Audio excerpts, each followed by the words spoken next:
Hello. So, as you can see by the title of this episode, this is a special reading to bring in and to embrace and celebrate the third anniversary that my wonderful animal companion and familiar spirit.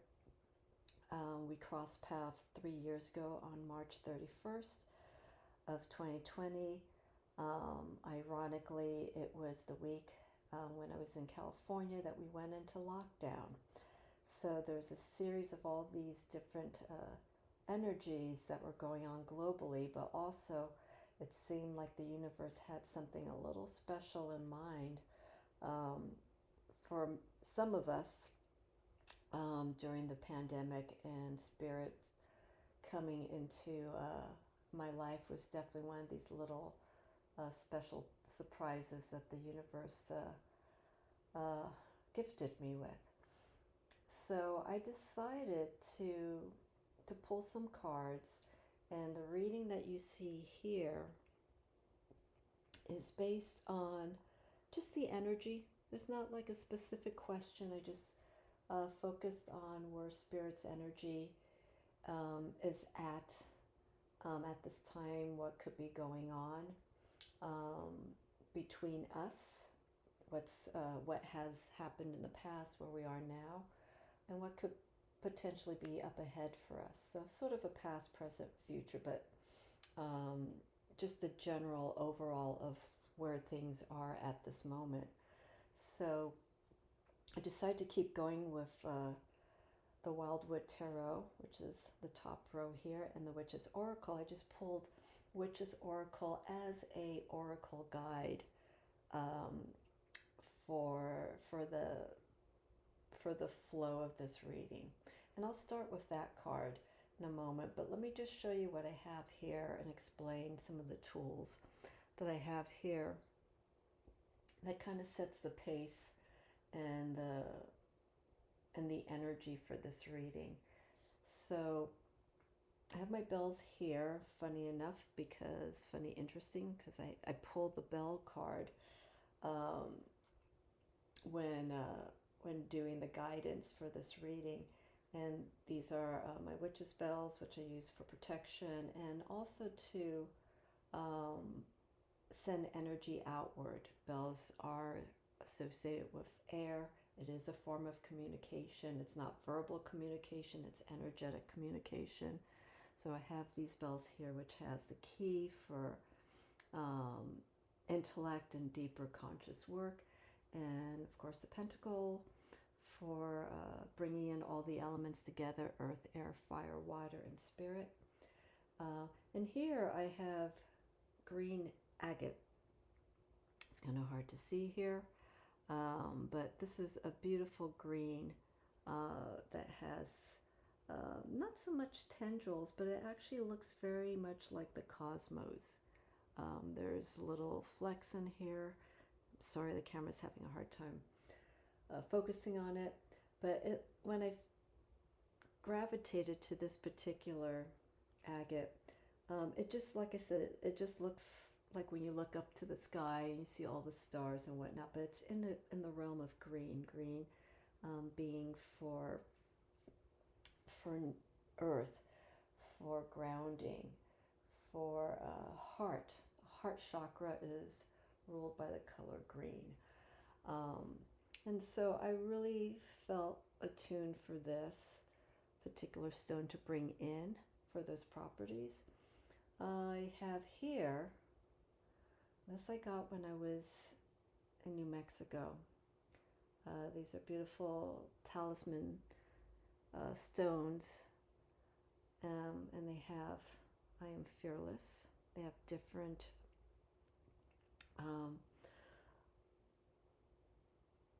different words, different meditative words that you could bring in into your practice. But the reason why I got this one, this is the only one I have, is that I have a very strong respect to crows, and so does Spirit. When we were living in the mountains, Spirit would always listen to the crows.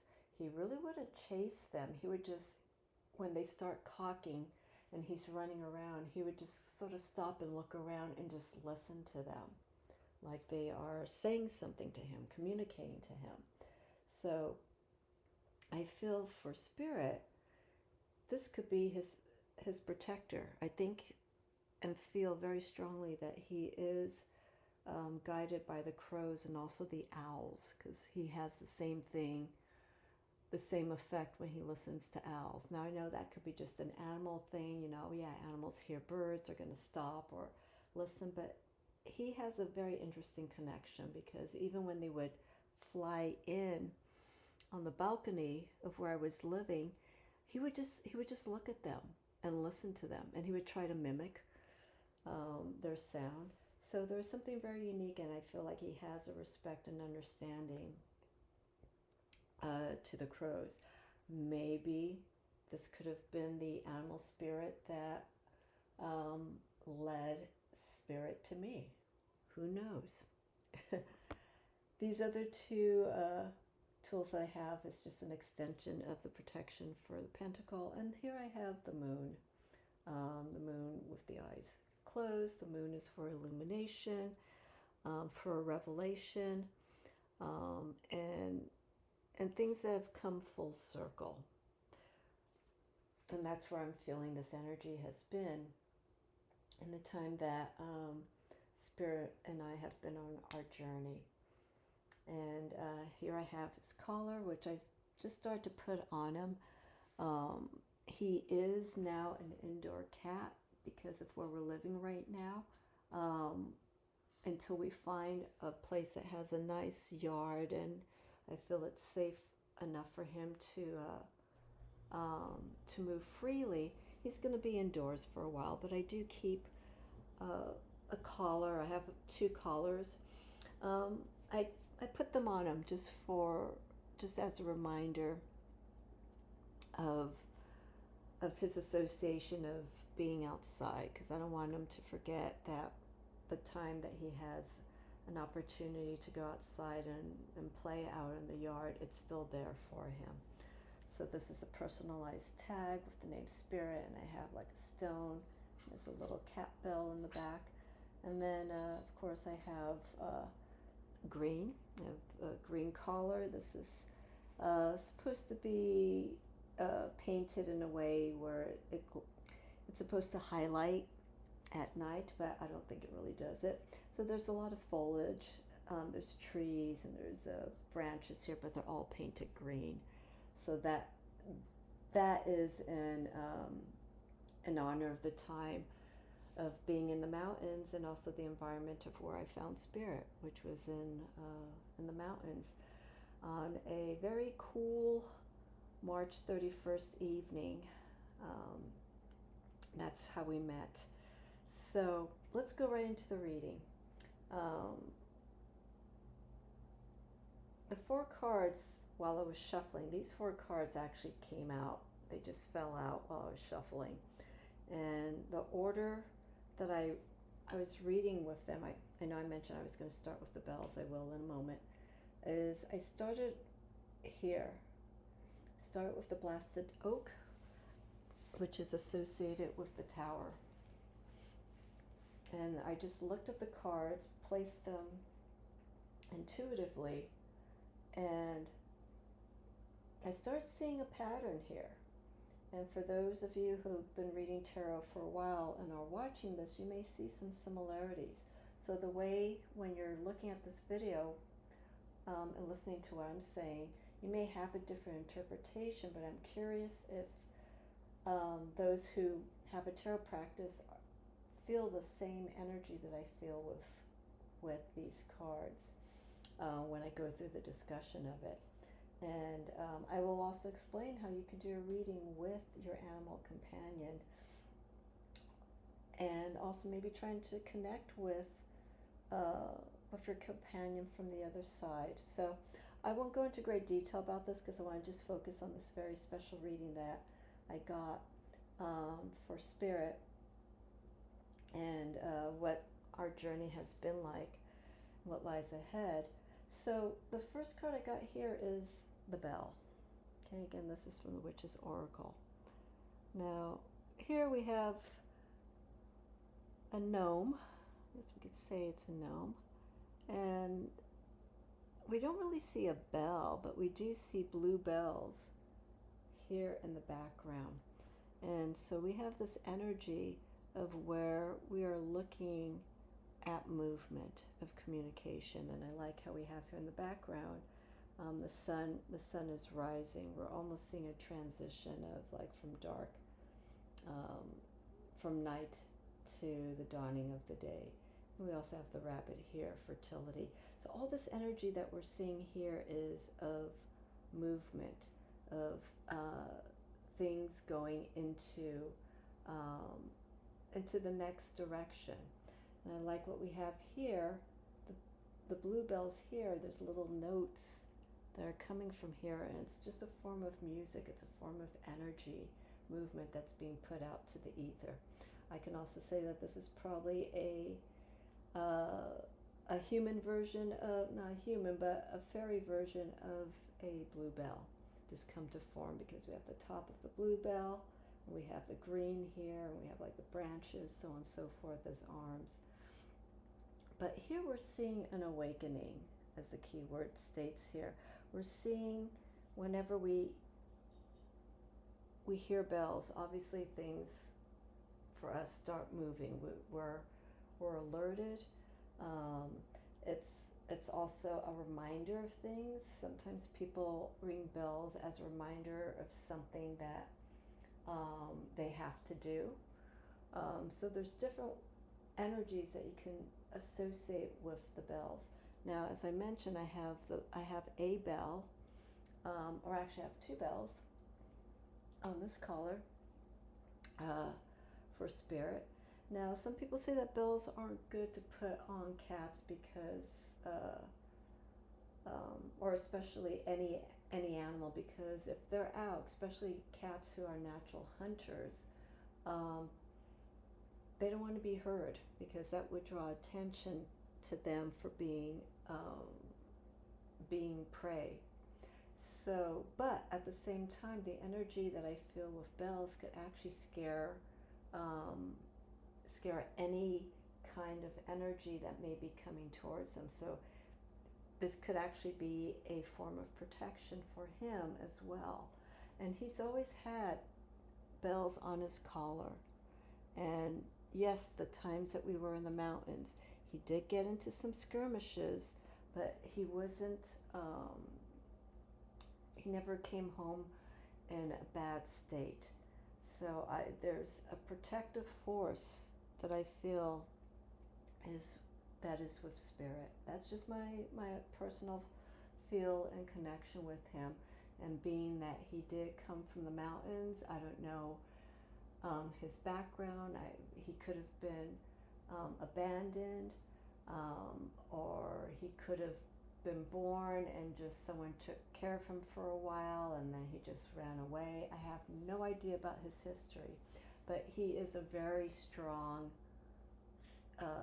feline, and he has natural protections in that environment of connecting to the elements of living in the mountains with the green, the trees, bears, coyotes. He never went out at night when I had him. There were times that he would sometimes come home a little bit late when I'm trying to call him in, but he does come home and he's untouched. So I'm very grateful for that.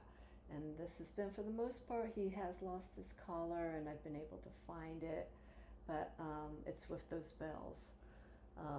And also this is a form of communication with me, that if he could be in potential danger and I hear the bells, then I know where I can go towards him. So anyhow, bells have different things. Sometimes they could be considered a negative or they could be a positive. It's all in the way that you have your relationship with your animal companion. Okay, so this is an awakening. It's stirring of new energy and keeping anything harmful at a distance. These cards here, I started with the blasted oak, and this energy that I've been feeling with spirit is I've been feeling something very transitional, and this kind of relates to the wheel here. The last few weeks, um, spirit and I seem to have been bonding even more. He's not getting as aggressive as he used to, and there are different um, there are different means to why that is, and that fact is that something has shifted with me where I don't mean this in such a bad way, but I feel like we're at this point after 3 years that we are now finally connecting, and he is now older. He's now 5 years old, and when we crossed paths, and I decided to take him in, I accepted him. He was 2 years old, so there's that time of him getting fixed, all of those hormones, changing and moving around. And now, 3 years later, I think things are starting to settle down. So, this energy here of the blasted oak, I feel, is very much attuned to that letting go of that anger, um, trying to understand what's going on, fighting against things that aren't really necessary to fight against. It's letting go, and so I will show you here. There wasn't lightning the night that we met. It wasn't stormy at all, but considering the circumstances that it was during the week of lockdown, this kind of energy of, uncertainty, not knowing what's going to happen, and everything with the pandemic happened very quickly, and suddenly things were very shaken. So this, I feel, kind of sets the tone of the environment of when we first crossed paths. But the night that I met him, he was very open, and he jumped into my car when I called to him, and I opened the door just to pet him, and he came right into the car immediately. It was the most unusual experience I've had when connecting or meeting an animal. I've never opened a door and had any animal come into my car. Um, so right there's that curiosity and that trust. But anyhow, going back to the tower, I feel that's the environment and the foundation of what was to come down the road. Second card I was connecting to was the Great Bear. This is judgment, and I feel with that card of the Great Bear, of the judgment, is it goes both ways for us. Here we have a feline who doesn't know who I am. Here I have him he's trying to figure out who I am, and I'm trying to figure out who he is. And so there's a lot of going back and forth. It's a lot of understanding and kind of working within our own characteristics. We were in the sign of Aries at the time, and I did do an astrological chart for the time, around the time that we met, and there were like 2 houses that had stelliums. Stelliums are when you look at a chart and you break them down into houses. The houses hold, sometimes the houses are empty, being that there's no signs or planets activity in that house. But a stellium is when we have 12 houses, and some of these houses have multiple activities with planets and signs. So for instance, we can have maybe Jupiter and Aries, and maybe what is it? I can't think of the other sign right now. And let's just say Pluto and Capricorn, and maybe another planet. So if there's more than 2 or 3 planets and signs in one house, there's going to be a lot of work. There's going to be a lot of challenges that are going to take place within that house. So the night that we met, there were like, I think, 3 houses that all had stelliums. And they were, I think they were in the third or fourth house. There was Capricorn and Aquarius energy being pulled with Saturn and Jupiter. And I'm doing this off the top of my head, but I could be messing it up. And then I believe it was in the fourth and fifth house, we had a lot of Piscean and Aries energy taking place. So that's a lot of fire, water, and earth energy. Not so much air. I think Gemini was in one of the later houses. But anyhow, there was a lot of intensity going on during that time. And so I could contribute it to this judgment period, just understanding all these different forces, all these different energies that were taking place at the time, what was going on with me in the environment of entering into lockdown. It's a lot of it's a time of judging and looking within yourself and calling yourself out. So I almost want to say, even though I said this card of the Great Bear relates to both of us, I feel this could be more me at this time, and just as a reminder, just cut the judgment and let things be as they are. And so as this is happening and bringing it full circle to the current time, as this is happening right now with the energy, with spirit and me, I think we're coming to that understanding. We're now 3 years later.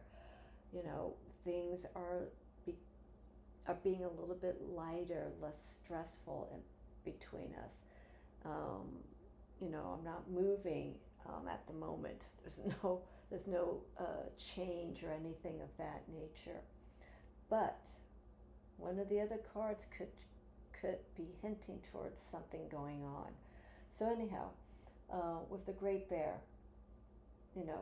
facing ourselves, being honest with what's going on, but also to let go. Let's get ready to make moves into the next phase. So I feel with this is the next phase of our relationship. We've gone through these shifts of, the sudden shifts and changes that have happened, and then facing what's going on within us while all this is going on. Here, the wheel. This is where we're going into the next phase. This is almost very similar here, because if you look at the scene that we have here with the bluebell, okay, this kind of looks, maybe later in the day, and then we go into night, and then we go into the dawning of the day. This is very similar here with the wildwood, where we have the night and the day. Everything's coming full circle. And so this is of our past. This is all the energy that we've experienced. There's still some work to do, but we're acknowledging it. The wheel for me, even though it's a card associated with Jupiter and of abundance and of expansion, that energy comes after going through this. Okay, after going through the fear, going through the healing, going through all the work. And it's not that it's the end, there's still going to be more to be done, but the wheel starts showing that as long as we are making these changes and moving along with it and acknowledging it, we're going to go to the next step of things that will be greater, things that will be better for us. And that could lead to something that could be a little bit more satisfying, which leads to the 10 of Vessels. And this is where I feel that we are both trying to work towards happiness. Not that there is a lack of happiness between Spirit and me, but I feel that there can be more. But it's time, and that time comes in by the amount of attention, amount of care, listening, very important, listening to one another. And I feel I'm listening to him more as he is listening to me. And so that's what I'm saying, we're letting go. Spirit and I are letting go. And as he's getting older, I think all these energies that we've been going back and forth with are starting to move into this phase. So, and this is where we get the awakening. This is where, even though we don't have to use bells all the time, but there are these sounds, there are these key signs that we need to pay attention to. The bell can also come in the form of what's going on outside, the connection to crows, to birds, to nature, which is very important. Now with happiness here, we also have to keep in mind not to take what comes to us in such a way, whether it's love, joy, or happiness. We shouldn't have to have a great abundance, like an overflowing of it. This here, the Ten of Vessels, is showing the abundance of emotions and care and stability that many of us would like to have within ourselves and connection with others. But we also need to know that not to not to get addicted to it, not to always put yourself in a place of always being in joy, always being happy. In doing so, that becomes a lack of reality. So with this abundance of love, happiness, fulfillment that does come, it's wonderful to embrace it. And I know many people in the spiritual community says we always need to keep things happy. We need to keep things in a realm where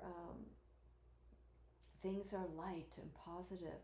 And that's great and all, but also we have to be realistic about when things don't always go right. How can we handle something like that?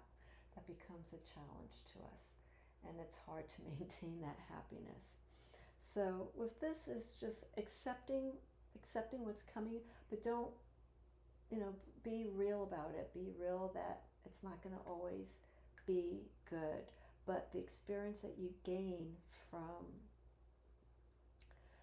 from having joy and having fulfillment in your heart is something to express with other people. You give it to other people. If you have an overabundance of joy and happiness and love, give it to other people, right? That lessens the load, if you will. It's like people who are heavy and they tend to be more on the negative side. That's where we start seeing that energy being placed onto other people, and that's unfortunately where a lot of things in the world tend to be, because we just seem to hear a nonstop barrage of negativity. Everything's expensive, crime, so on and so forth, things that just really oppress. So the more of that energy gets put out into the world, the more the world feels it. So anyhow, it's just managing this kind of energy in relation to myself and also spirit. Okay, so I'm looking at spirit as I'm finishing up this video. He's taking a nap, but he just looked up at me when I said his name. And I'm letting these cards sit here for a while, because I think they have something to reflect upon and to really be grateful and thankful for. This has been, the last 3 years have been all journey work and transition, and now, as I mentioned, it's now the next stage that we're going through, Spirit and I. So this is a wonderful read. It's an honest, energy-filled interpretation of how things have been going and where they could end up not ending, but where they are moving towards potentially. And this is where I feel right now is where we are. We're in that transitional state of our relationship, and looking forward to more of what comes ahead for us.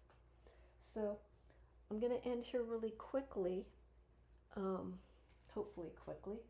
When it comes to doing readings for your animal companion, there are many different ways you can do this. You can, if your companion isn't there in the room with you or has passed on, you can do what I've done is have something, collar, but something that they've worn, and what you could do is hold it or wear it while you're doing the reading, because you're channeling that energy in, you're drawing that energy into the cards, and just focus on, if there is a question, obviously clearly focus on it. If there's a certain event that's happened, focus on that, and just visualize your companion being right there with you.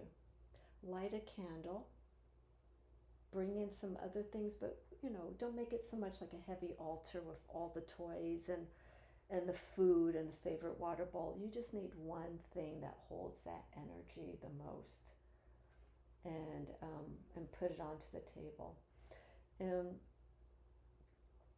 And include yourself in the reading. Don't do the reading so much exclusively about your companion, because your companion is just that.